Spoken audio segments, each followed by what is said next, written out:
I want to hear cannons. Downfield, pull up, ball to the 5, touchdown Tampa Bay. Mike Evans does it again. Fire the cannons, Bucs. It's first and goal. That's picked off. That's picked off. And who else? Rondé Barber. And the Tampa Bay Buccaneers may ride to the Super Bowl with that one. Third down, 18. Dropping Gannon, looking Gannon. Throws up with a head. Intercepted. At the 40. Derek Brooks 30. Brooks to the 25. 20. Derek Brooks all the way. There it is. The dagger's in. We're going to win the Super Bowl. And then the cannons go. Fire them. Keep on firing them. Keep on firing them. Hello and welcome back, ladies and gentlemen, to a brand new edition of the Cannon Fire Podcast live on YouTube today. I'm your host, Rhett Matthew. Joined alongside me, my good buddy and co-host today, James Hill, a.k.a. Mr. Bucs Nation. And today we are wrapping up an incredibly busy week of free agency for the Tampa Bay Buccaneers. We have got basically an update on everything that has taken place between the last time we talked to you and now. Just about everything we talked about in the last episode, James, happened. We talked about the Bucs potentially signing depth on the offensive line and in the secondary. They have made moves to do that. We talked about the potential departure of Devin White. We're opening the show talking about that. We also talked about a couple of potential splash moves that were yet to be made.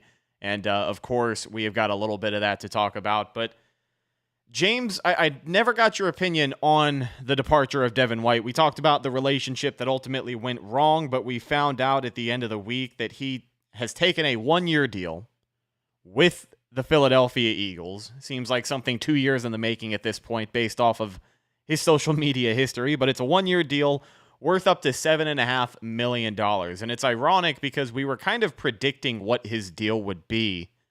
And I remember I was talking to Gene over on Buck What You Heard, and I told him, I said, I don't expect a multi-year deal for any team for Devin White, and it didn't end up being that. It's a one-year prove-it deal, $7.5 million with incentives. So what do you think ultimately as we kind of wish our best to former Buck Devin White? Mic's off. Yeah. So, no, this is something that was expected, I think. I Bleav talked about writing on the wall. You know, me and you've been talking about this for months and months and months, where Devin White was going to leave the Bucs. You know, and this was something that was pretty much apparent, even going all the way back to the trade request, to the $1 to $100 million deal. And it just seemed like things in Tampa Bay soured pretty quickly in terms of maybe the relationship, but also just the idea of them being able to agree to terms to bring him back. Now, him going to the Philadelphia Eagles, I don't think is really that surprising either. Like you said, this is something that people have speculated about for the past couple of seasons. And this is definitely a far cry from what Devin White's original contract expectations were for himself. He went from wanting to get a $100 million deal less than a year ago to getting a $7.5 million deal max value. Now, he is joining the Philadelphia Eagles, a team that was just in the Super Bowl a couple of seasons ago, made the playoffs last year, were eliminated by the Tampa Bay Buccaneers, but is still going to be a team that's going to be competing for deep playoff runs in the NFC moving forward. So I think it's a good deal for Devin White. And I know some people are disappointed. I still don't think the Devin White pick was a bust at the end of the day. He was still very crucial to the Buccaneers Super Bowl run. He was still a good player in moments for the Bucs. Didn't ultimately come together to be a long-term person that the Bucs could have around. But, you know, I do think he was, effective while he was here in moments. And he will be remembered as one of those guys who did win a Super Bowl for the Bucs, but then went on to go find some other opportunities. And look, wish him nothing but the best. We'll see what he does with Philadelphia. He could very easily revive his career with the Eagles, Rhett, and it wouldn't really be surprising to me. Yeah, I think a change of scenery is something that is going to do him good. And honestly, it's a good deal for the Eagles, one, because of the value of the contract, and two, at the end of the day, I think a humbled, especially, but motivated Devin White is going to be good for any team in the NFL, because when he's on, man. And I do wish him the best. I think he did do a lot of good here in Tampa Bay with the Buccaneers. We all look back at that 2020 season, that playoff run. He made a ton of plays, man. There's a lot of plays you think about between the Super Bowl, the divisional round against the Saints, that interception to pretty much seal it in the second half. Like, there's a lot that he has done that I definitely think is going to immortalize his time here. But wish him the best. Things didn't work out. It is what it is. But the Bucs didn't spend long sitting around. They stayed busy, as they have basically been trying to pad out this depth here. And the departure of Carlton Davis is something else that we had talked about. The Bucs got a 3rd-round pick for him and offloaded a 6th-rounder over to the Detroit Lions. Well, 2 6th-rounders. 2 6th-rounders, my apologies. Well, the Bucs have addressed that. They obviously went and they signed strong safety Jordan Whitehead back on a 2-year deal, but they also signed former Jets corner Bryce Hall. Now, a lot of people, I think, overreacted when they first saw the headline that the Bucs signed former Jet Bryce Hall, because most people assumed Breece Hall and got really excited. But regardless, Bryce Hall is a decent player. He's a former 5th-round pick, I think taken in the 2020 NFL draft, played the last 4 years with the Jets. 6'1", 205. He's a good scheme fit.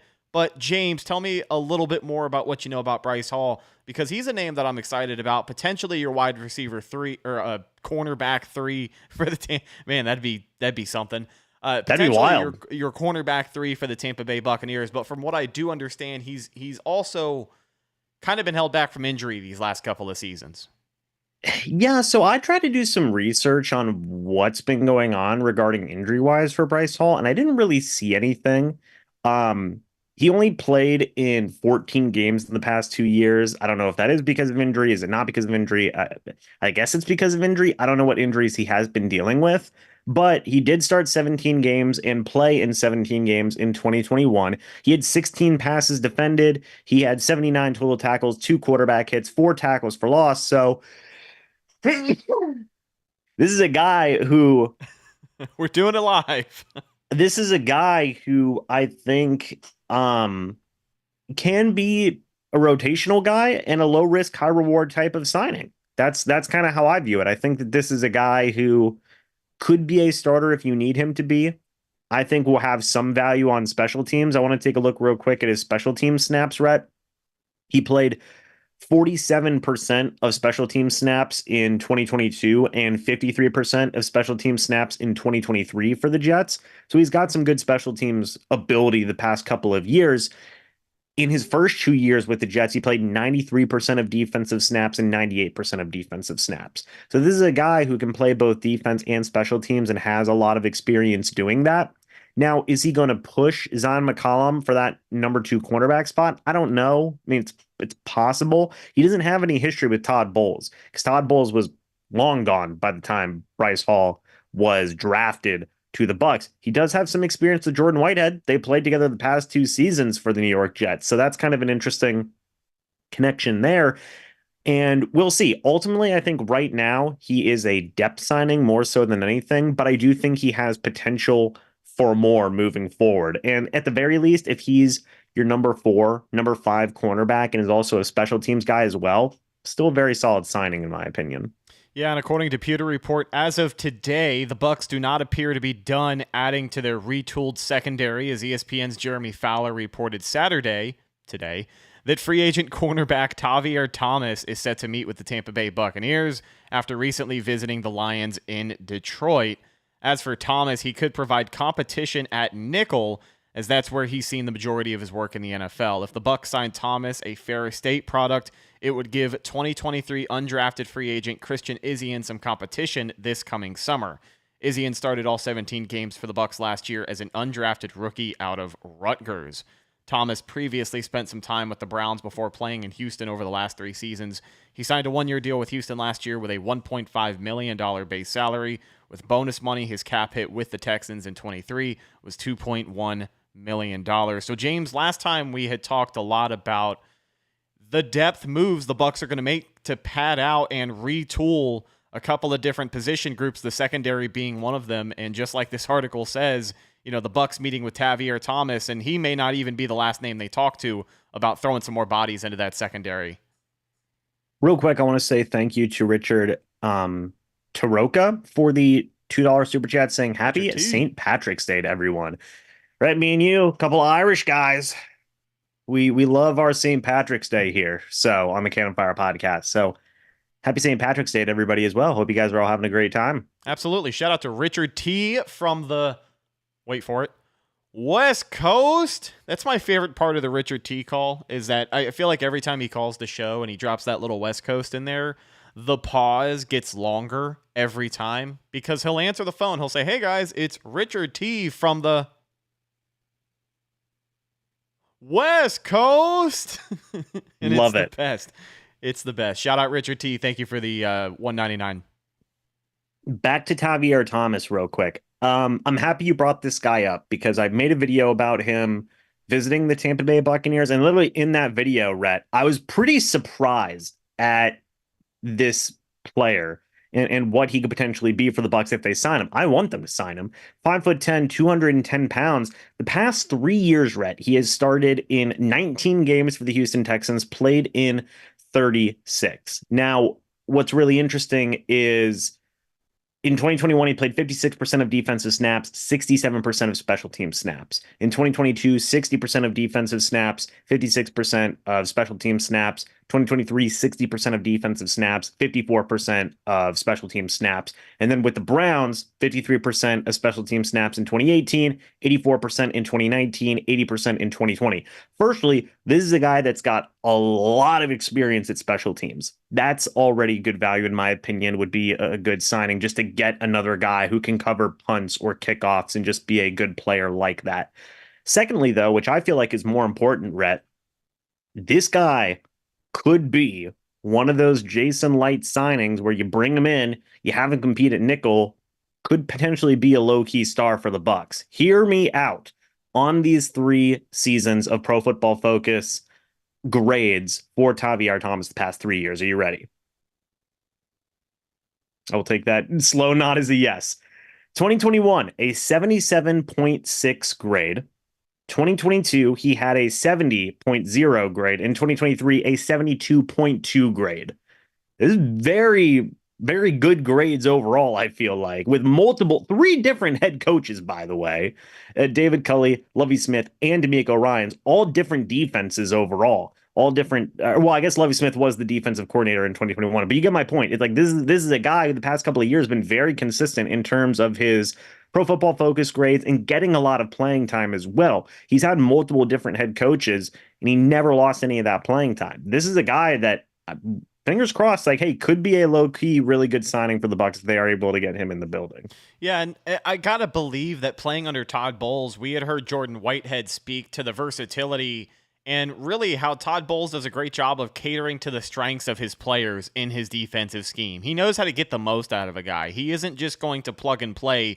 He's going to give a guy an assignment with purpose because he knows that this guy is better than this guy at doing this particular thing.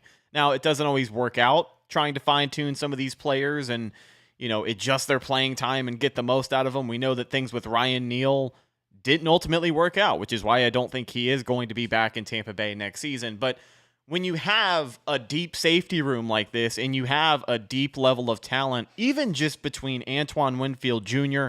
and Jordan Whitehead, you don't necessarily have everyone else fighting for playing time. It's all situational. I think Todd Bowles can kind of get an idea of what this guy's biggest strengths are, and hopefully he can do a good job getting creative enough to bring him on the field and have it be one of those things where whenever he's on the field, he's making an impact because he doesn't have to play over 50% of the defensive snaps. You know what I'm saying? Like, Todd Bowles is very good at getting situational with his players, and that's where guys make some of their best plays. You remember at one point we had Antoine Winfield Jr., Mike Edwards, and Jordan Whitehead. No, we did not. Yes, we did in 2020 in this yes. Secondary, and it was one of the most dynamic secondaries we've ever seen. Sorry, brain fart there. Real quick, too, I want to mention for Tavierre Thomas, he also has a history with Baker Mayfield. They played together from 2018 to 2020. They were a part of the same, I guess, the same draft class. Technically, Tavierre Thomas was undrafted out of Ferris State, but they did play together. for 3 years with the Cleveland Browns. And also, Tavierre Thomas has been to the playoffs twice. He went the 1 year in 2020 with the Cleveland Browns whenever Baker Mayfield took them, and he went in 2023 whenever the Houston Texans went. So it's a guy who's also got some playoff experience as well, Rhett. I really like this guy. Could definitely be an interesting addition if brought in. Before we talk about the other side of the football, wanted to gauge a question from our buddy Richard T on the West Coast. Can Bryce Hall take over Zion McCollum for cornerback 2? Now, he does say starting corner, but I know it's not actually going to be starting corner. I think Jamel Dean is pretty much going to be your cornerback 1. So that cornerback 2 spot, do you think it's a legitimate battle potentially between Zion McCollum and Bryce Hall, or do you think the Bucs feel strong enough in the development that they saw from McCollum last season? I would say the latter, where they likely feel confident in Zion McCollum being that cornerback 2, but we're not going to know until we get to training camp. So I'm going to say it's possible, but we're going to have to wait and see how things shake out with Bryce Hall and where they value him. Now, do they view him as, we don't know what they view him as right now, right? He signed a very cheap deal. So does that mean they're going to bring him in and have him be legitimate competition at that cornerback 2, or do they view him as a cornerback for a special team guy? We won't know until we see it. But I would say right now that I would still pencil in McCollum as that cornerback 2. Yeah, I agree. Again, I've said it before. There were a couple of times last season where it felt like he was getting picked on as one of the younger guys in that secondary, but he's going into year number 3 and obviously facing the most pressure he's ever faced headed into an NFL season, taking up the reins for that cornerback 2 spot. So if he can show up and not only show up healthy enough at camp, but just play well and show the Bucs that they made the right decision, making some of these signings under the gauge that he's going to continue to develop and get better, I'm excited to see what he can bring to the table. So let's talk about some signings the Bucs made on the offense. Last time on the show, we had talked about some potential moving around here, specifically at the center and the left guard position. Right guard more than likely going to be Cody Mauch headed into next year. But what we didn't know at the time of recording the last podcast, James, is that Nick Leverett would be signing with the Patriots and the Buccaneers would be moving on from Aaron Stinney and letting him go ahead and hit free agency. So to address both of those departures, the Bucs made 2 big signings in the interior offensive line, one of them being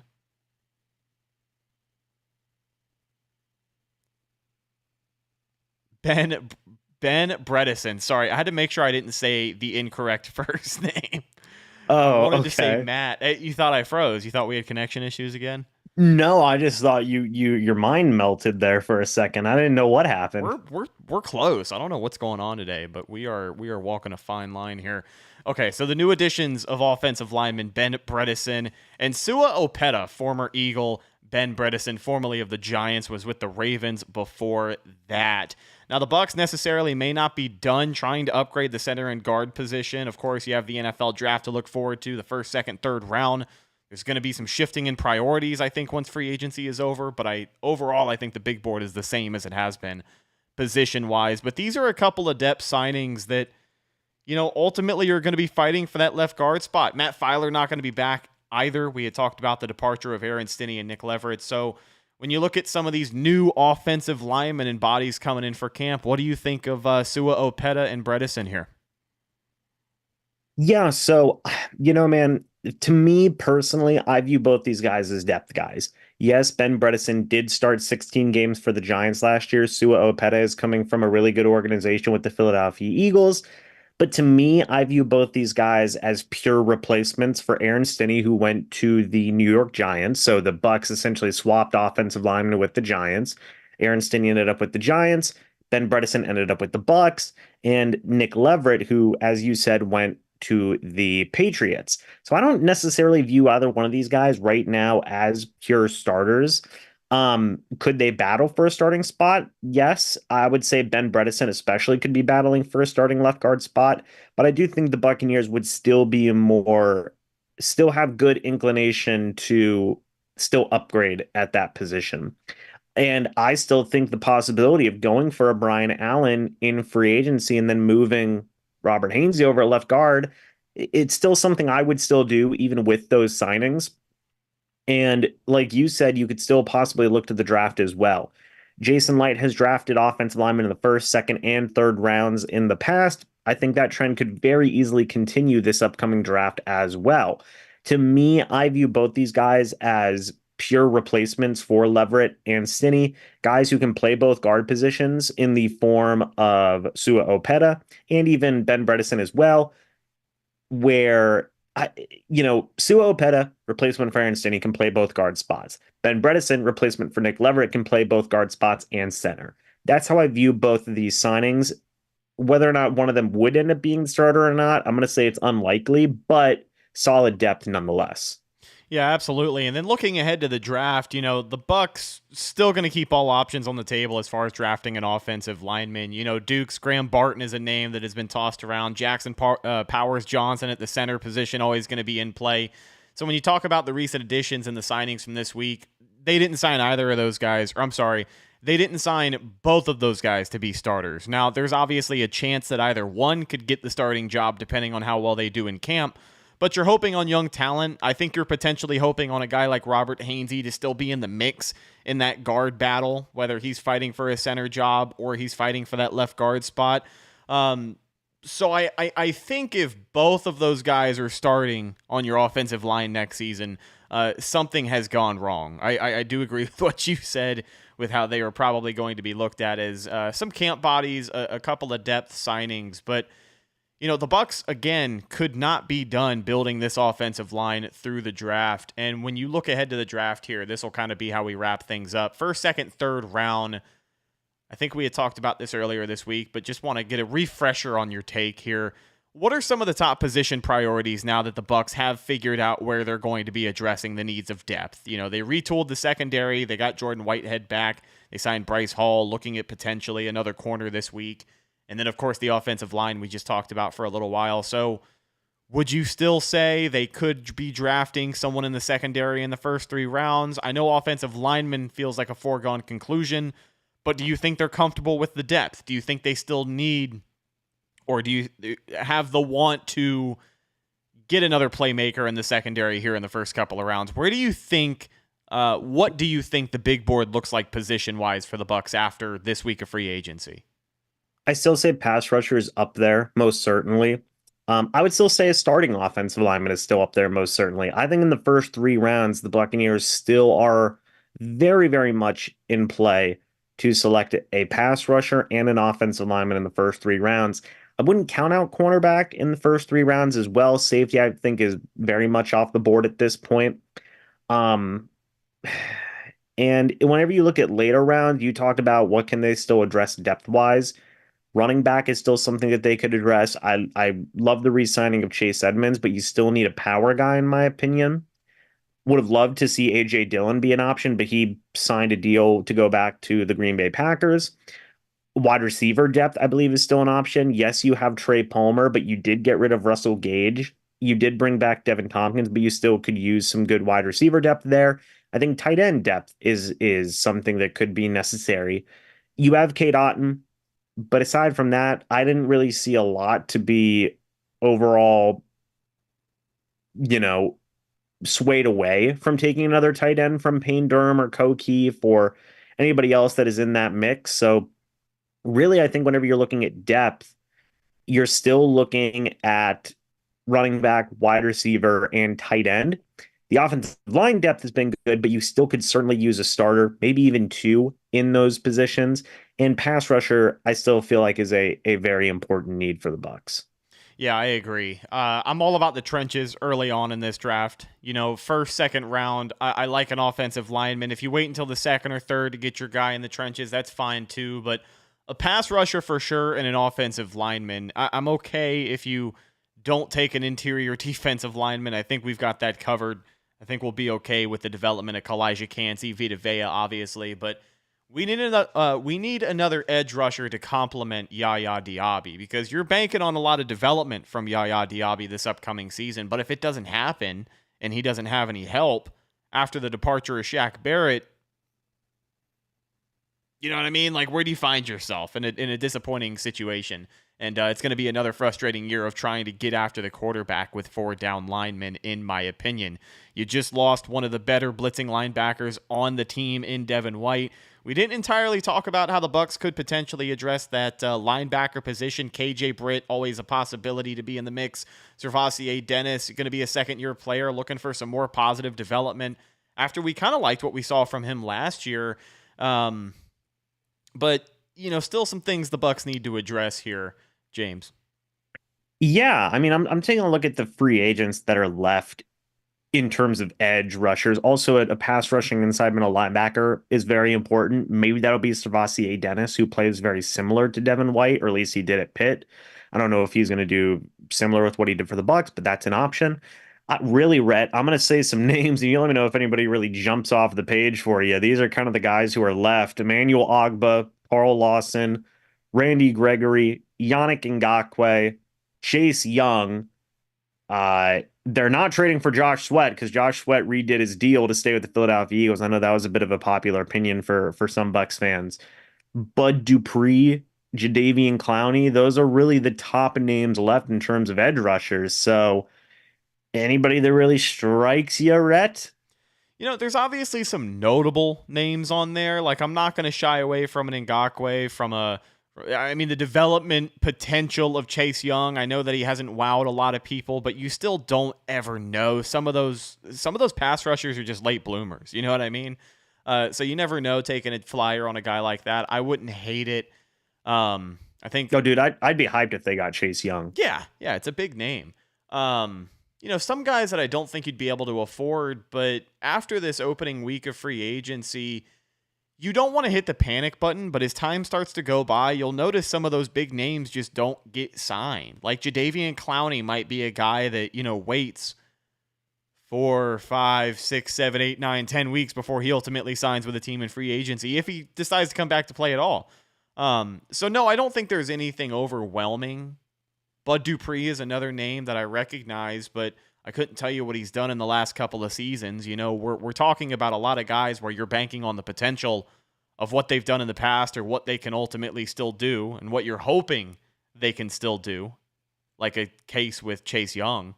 But yeah, it's a tricky situation because, one, you have to find the right value, and two, you have to find the right guy that you think can potentially be a contributor. If the Bucs were to sign Jadeveon Clowney tomorrow, between you and me, James, I don't think he could be a contributor, a massive contributor. He could maybe get you, 5 sacks, 4 or 5 sacks, but I think he would have maybe the same potential as Shaq Barrett would with another year on this team. Well, now that you've just said that, now they're going to sign Jadeveon Clowney. So. I know. So there you go. I brought up those names to say this. I still think the Buccaneers could use a veteran edge rusher. They could, and they probably will, draft an edge rusher in the first 3 rounds, but it's a pretty young group. And you brought up something where relying on Yaya Diaby as potentially your number 1 with a lot of other guys just developing, or even I would say today, Rhett, your most consistent second pass rusher is probably Anthony Nelson. And he didn't show up last year. Yeah, so you just need some improvement there. You just do. Joe Tryon-Shoyinka is not what, everybody thought he was going to develop into, and he's not terrible, but he's not a leading guy right now. So they need a little bit more insurance there. Moving forward with the remainder of free agency, I would like to see them just add another veteran there, even if it's a low value type of veteran. Just bring in another veteran presence, a guy who has shown something in the past. Yeah, I agree. But ladies and gentlemen, that's just about going to do it for today's episode of the Cannon Fire Podcast. Wanted to get you caught up on all the news that we didn't get a chance to tell you about this week. There was a lot going on. You take a day off from covering the Bucs free agency, and it feels like you missed 3 days just because of all the moves that have been made and the frequency in which they have happened. But it's been a lot of fun covering everything this week. Also, congrats to John Wolford and Justin School for being back. Yeah, absolutely. We forgot to mention in the offensive line signings, free agent Justin School is back, swing tackle position. The Bucs have used him at before. And, of course, the Wolf Man, the new and improved, I don't want to say, I don't want to say improved because that sounds like a slight, but the new Mr. August for the Tampa Bay Buccaneers, I think, is John Wolford after the departure of Ryan Griffin, who, by the way, is playing like an absolute stud over there in Italy for the Scorpions. Have you seen some of his highlights? I know that he is going to be on the Chicago Bears coaching staff at the start of the 2024 NFL season, but as of right now, he's a starting quarterback over in the Italian league, and he is playing his ass off, dude. I think they're undefeated. I didn't know that. Let me see. Where is he? Oh, the Scorpions. Varese. Yes. Did not know that. Wow. Congrats to him. Yeah. I didn't know he was playing it. What is this? what is this? I think he said his brother plays for them, or he's a coach, or he lives over there. I don't know the connection he had to the team. But I think it was just kind of like one last go around before he got into his coaching career, and he was doing his buddy a favor. If I remember, they won 28-7 last week. This is an Italian football league. I didn't know this was a thing. Oh yeah, buddy. Wow. How about that? Best sport in the world. Yeah. Well, congrats to him. That's pretty cool. Absolutely. So next time we talk to you guys on this podcast, I should be joined by my usual co-host Devin Wanish. And we are going to be breaking down, basically recapping free agency, because I think the next time we talk to you, things will kind of be winding down officially. Jason Light will just be done taking things out of the oven, and it'll be ready to serve. So we'll put a grade on the Buccaneers free agency and dive a little bit deeper into what they could do in the NFL draft. James, I want to thank you for covering this week and hanging out with me these last couple of episodes. For the people unaware, where can they find you and your content? Yeah, so everything's Mr. Bucs Nation, be it on YouTube, Instagram, or Twitter. Just made a video about Tavierre Thomas visiting the Bucs. So, yeah, that's kind of the latest I've got going on. Also do some stuff for Bleacher Report over on the Bleacher Report app. Go check that out as well. And yeah, man, happy to be on. And a lot of Bucs news to cover. Oh, we're also on the road to 19K. We're 26 away. Oh, awesome. You're close. Mm-hmm. You're going to be at 20K before you know it. Hopefully 20K before the start of the season. That'd be awesome, man. I hope you get there. That'd be sick. You can find our show social media, Facebook, Instagram, and Twitter. All of those are Cannon Fire Podcast. Best place to go for updates on the show. And, of course, Buccaneer news as it happens. Last but not least, you can find myself on social media, Instagram and Twitter, at Rhettakus, RHETTAKUS. If you follow me, I will follow you back. We will talk to you in the next one. I'm your host, Rhett Matthew, signing off for my co-host, James Hill. Want to thank you again for listening. We'll see you in the next one. Until then, and as always, go Bucs.